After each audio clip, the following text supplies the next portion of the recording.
नमस्कार, बिहार तक में आपका स्वागत है और मैं हूं सुजीत।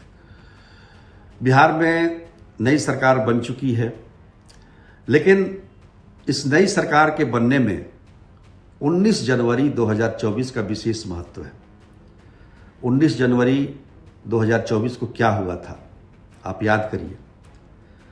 19 जनवरी 2024 वो दिन था जिस दिन लंबे अरसे के बाद आरजेडी अध्यक्ष लालू प्रसाद यादव और तब के डिप्टी सीएम तेजस्वी यादव सुबह सुबह मुख्यमंत्री आवास एक अने मार्ग पहुंच गए थे नीतीश कुमार से मुलाकात करने। काफ़ी लंबी बातचीत हुई, गिले शिकवे दूर हुए, बहुत सारी बातें हुई।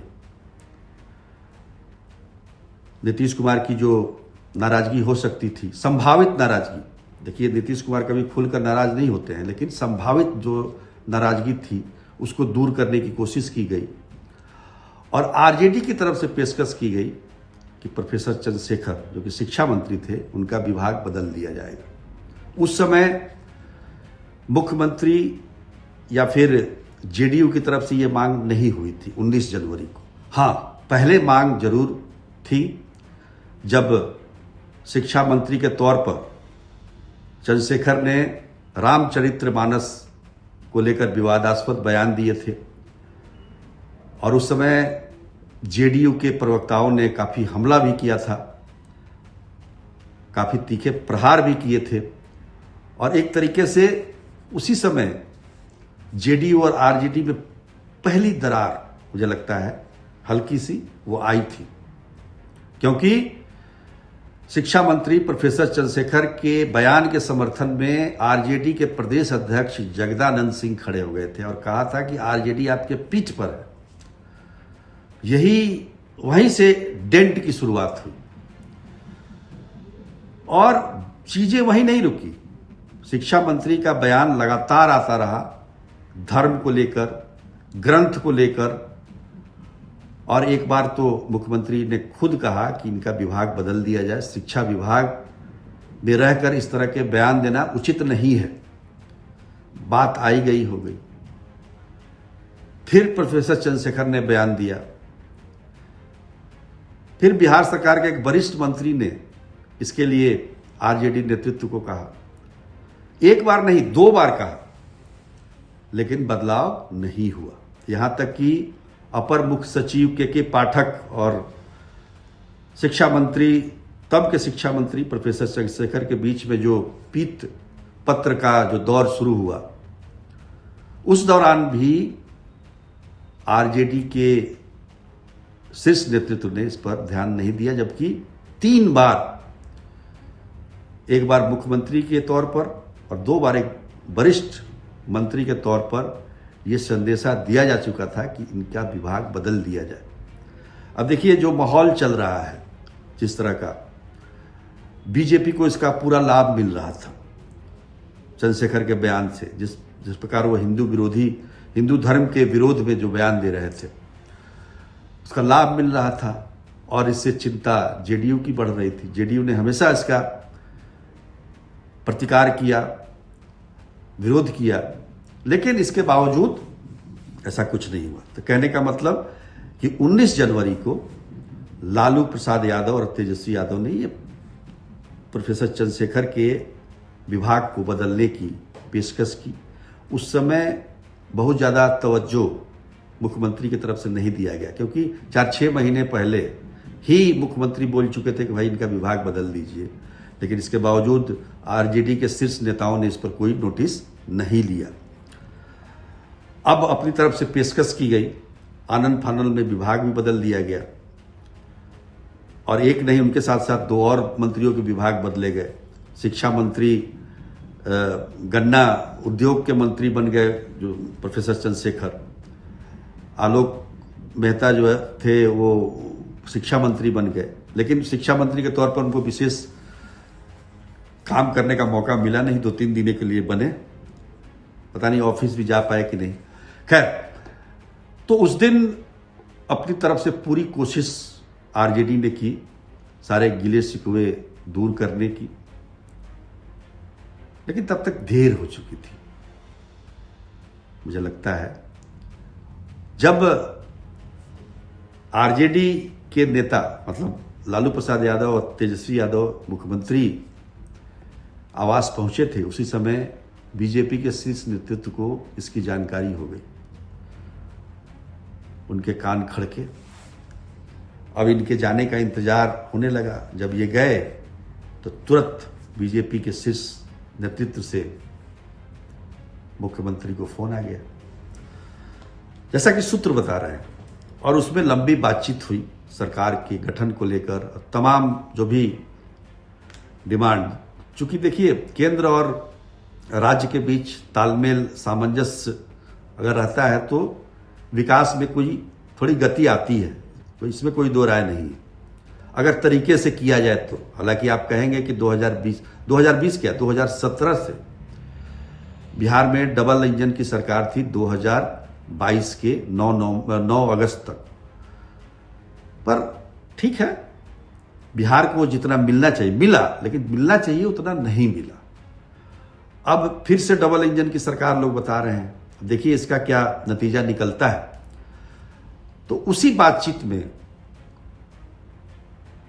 जननायक कर्पूरी ठाकुर को भारत रत्न देने की बात हुई। चूंकि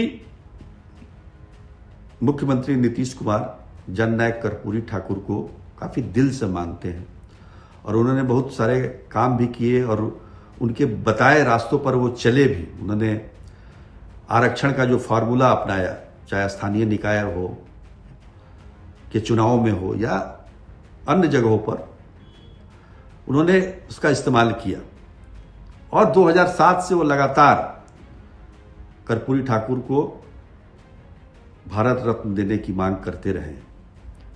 लेकिन इस बार उनकी मांग को मान ली गई और ऐलान कर दिया गया कि जननायक स्वर्गीय कर्पूरी ठाकुर को भारत रत्न का सम्मान मिलेगा 26 जनवरी को।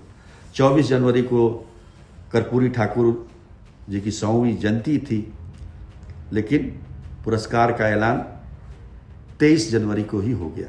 24 जनवरी को जब नीतीश कुमार पटना के वेटनरी कॉलेज में कर्पूरी जी की 100वीं जयंती मनाने आए, तब उन्होंने प्रधानमंत्री को खुले मंच से धन्यवाद दिया। साफ संकेत था, कोई सोचने की बात नहीं थी। बहुत सारे लोग कहते हैं कि नहीं बीजेपी ने ये शर्त रखी, वो शर्त रखी कि पहले इस्तीफा दीजिए फिर हम समर्थन देंगे। इस प्रकार की कोई बातचीत नहीं थी और सरकार बनने का रास्ता साफ हो गया। इस दौरान लालू प्रसाद यादव ने कई बार बात करने की कोशिश की नीतीश कुमार से, लेकिन बात नहीं हो पाई। अंततः उनके जो लालू प्रसाद यादव के परम मित्र हैं, आरजेडी के वरिष्ठ नेता शिवानंद तिवारी ने मिलने का समय भी मांगा मुख्यमंत्री से, लेकिन उन्हें समय नहीं मिला। तो ऐसे ही चीजें चलती चली गई। कहने का मतलब है कि सरकार में बदलाव आने की शुरुआत अगर कोई पूछेगा तो कब शुरू हुई थी, तो अब इसका जवाब पहले तो मैं आपको ये बता दूं कि पिछली बार जब 2017 में नीतीश कुमार महागठबंधन छोड़ के आए थे एनडीए में, तब मैंने पूछा था उनसे कि भाई कब आपको लगा कि महागठबंधन छोड़ देना चाहिए, तो उन्होंने कहा जिस दिन मैंने ज्वाइन किया। अब इस बार पता नहीं क्या कह रहे हैं, पर एनडीए में आने की जो आहट थी वो सितंबर 2023 से शुरू हो गई थी, जब वो G20 के सम्मेलन में दिल्ली गए थे प्रधानमंत्री नरेंद्र मोदी के आमंत्रण पर, और उनसे जो मुलाकात हुई उसके बाद से ही ये चर्चा शुरू हो गई। देखिए, जो लोग महागठबंधन में लेके गए थे वो अलग, वो उनमें भी कुछ लोग थे, कुछ नेता, और महागठबंधन से फिर एनडीए में लेके आए, उसके पीछे भी कुछ नेता है। तो इस पूरी प्रक्रिया में 4 से 6 महीने का टाइम लगता है। अब समझिए कि 2020 के बाद से ये तीसरी बार सरकार बनी है। अभी कार्यकाल और बाकी है 18-19 महीने के, लेकिन इस दौरान 3 बार सरकार बन चुकी है। अब सरकार बन चुकी है तो लोग भी इसके अभ्यस्त होते जा रहे हैं और पूछने लगते हैं कि भाई ये सरकार कितने दिनों तक चलेगी। तो भैया पहले लोकसभा का चुनाव हो जाए, उसके बाद फिर हम लोग इस पर भी विचार करेंगे। पर मैंने कहा कि 19 जनवरी को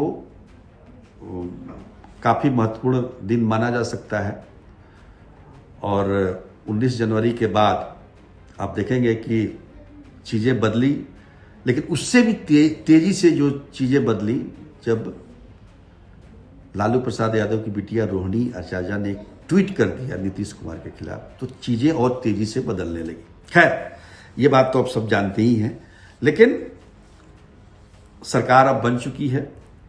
अब देखिए, इस सरकार को चलने दीजिए। अभी कैबिनेट एक्सपेंशन भी होगा अगले 3-4 दिनों में, विधानसभा का बजट सत्र भी होगा जिसको बढ़ा दिया गया है। पहले ये 5 फरवरी से होने वाला था, अब बढ़ा दिया गया है। विधानसभा के नए अध्यक्ष भी होंगे जो बीजेपी का होगा, विभागों का बंटवारा होगा मंत्रियों में, तो बहुत सारी चीज़ें अभी हैं। लेकिन आज के लिए इतना ही, तब तक के लिए नमस्कार।